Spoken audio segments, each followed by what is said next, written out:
नमस्कार बंधुरा आज के अनेक दिन पर एक रेसिपि आपनादेर संगे शेयर करते एलाम। आमी रनिता रान्नाघरे सकलके जानाई स्वागत। आज के बानाबो प्लास्टिक पेঁপের चाटनी। पेঁপের चाटनी बानाबार जोन्नो प्रथमेई आमी पेঁপেटाके ग्रेट करे निয়েছি, एरकम सरू सरू करे धुए परिष्कार करे जल झरिয়ে निয়েছি। এই যে দেখুন কত পরিষ্কার হয়েছে।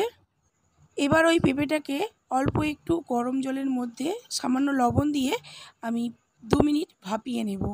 ভাপানো হয়ে গেলে একটা চুপড়ির মধ্যে ছেঁকে নেব জলটা যাতে ঝরে যায়।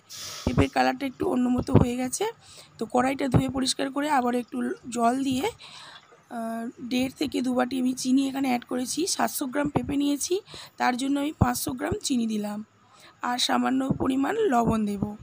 চিনির রসটা ভালো মতো ফুটে গেলে, চিনিটা গলে গেলে আগে থেকে পরিষ্কার করে বেছে ধুয়ে রাখা কাজু ও কিশমিশ দিয়ে দিলাম, যাতে ভালোভাবে এটা সিদ্ধ হয়ে যায়।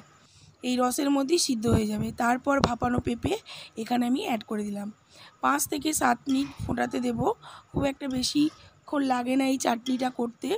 তো ভালোভাবে ফোটানো হয়ে গেলে আমি গ্যাসের ওভেন অফ করে রেখে দেব এবং একটি বড় সাইজের পাতি লেবুর রস আমি আগে থেকে বার করে রেখেছিলাম, সেটা এখানে অ্যাড করে দিলাম। চাটনি আমার তৈরি হয়ে গেছে, বাটিতে ঢেলে নিয়েছি। দেখুন কত সুন্দর দেখতে হয়েছে, পুরো বিয়ে বাড়ির মতো। আমাদের বাড়িতে সকলে ভালোবাসেন। আপনাদের কেমন লাগলো অবশ্যই জানাবেন কমেন্ট বক্সে। ধন্যবাদ।